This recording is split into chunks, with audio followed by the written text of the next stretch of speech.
Session 71. Chapter 2, verse 45.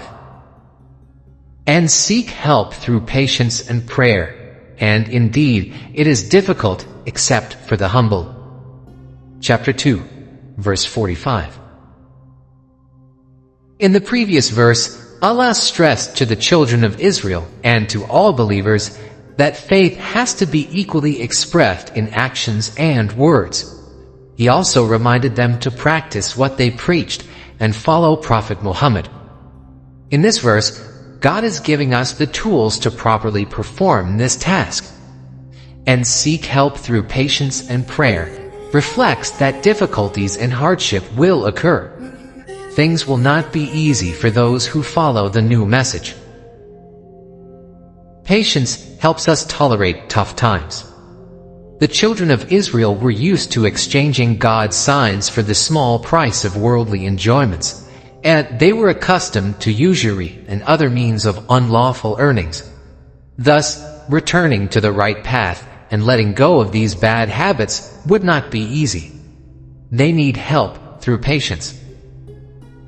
The concept is general, as it applies to any person regardless of their religion.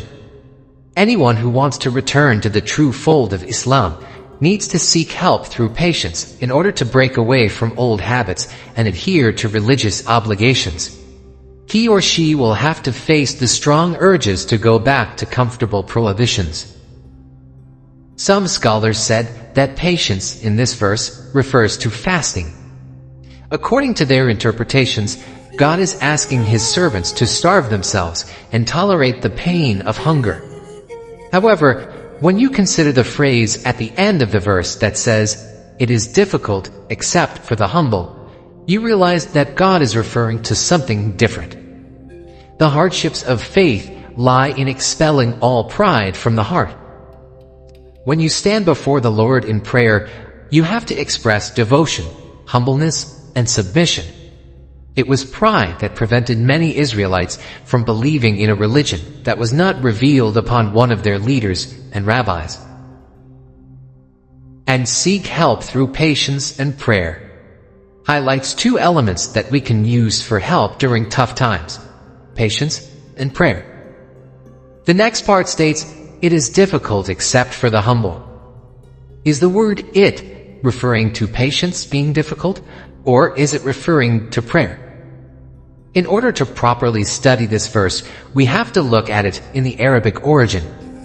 In Arabic grammar, there are pronouns that address the singular, pronouns that address the plural, and pronouns that address the dual.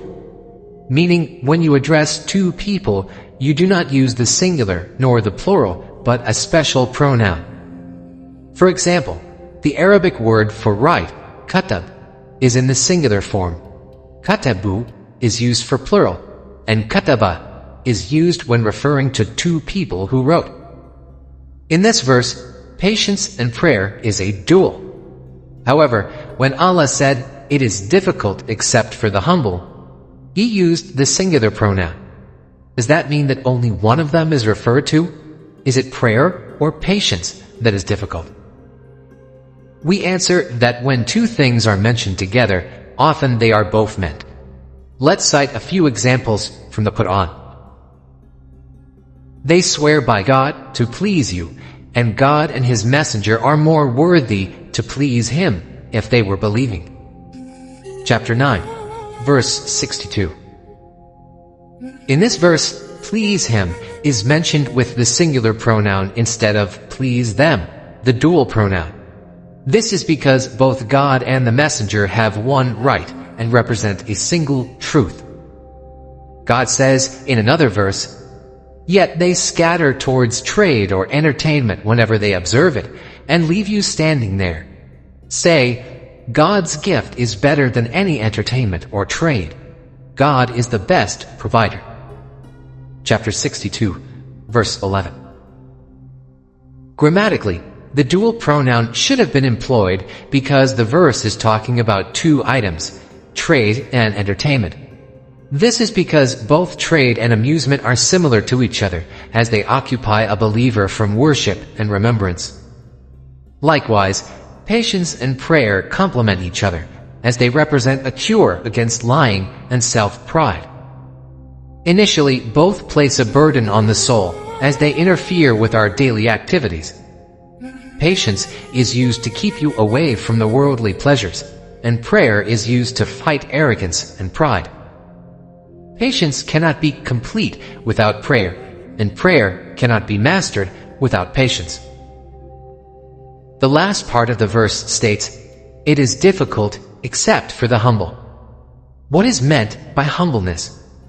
It is to recognize and obey the one who is above you in status. People vary in talents and rank. Each one tries to boast about his talents and claim, "I am better than so-and-so." A person can be proud of his or her talents, but will always be humble when he or she needs the talent of another person. If you act arrogantly to the ones you need, they may shun you and hold their services from you. God granted humans different talents, so each one can be proud of his or her talents, while at the same time is humbled by the talents of others. True humbleness, however, is only due to Allah, the creator of all things, in all his attributes of perfection. God is free from need, and humbleness causes a person to acknowledge his or her own trivial importance, constant need, and weakness. Whatever you may own can be taken away from you by God at a glance. Our world is subject to change, and in order to protect yourself from these changes, you must submit and humble yourself before the one who does not change. Allah is the only constant. Many people are deceived by means and causes. We say to them, "Worship and humble yourselves before the ultimate benefactor and the creator of these means and causes." A well-known proverb says, "This too shall pass." Whatever you may have for now will sure change. A leader may take pride in his or her powers, but then another person comes who is more powerful. A person who boasts about his or her wealth may declare bankruptcy next week.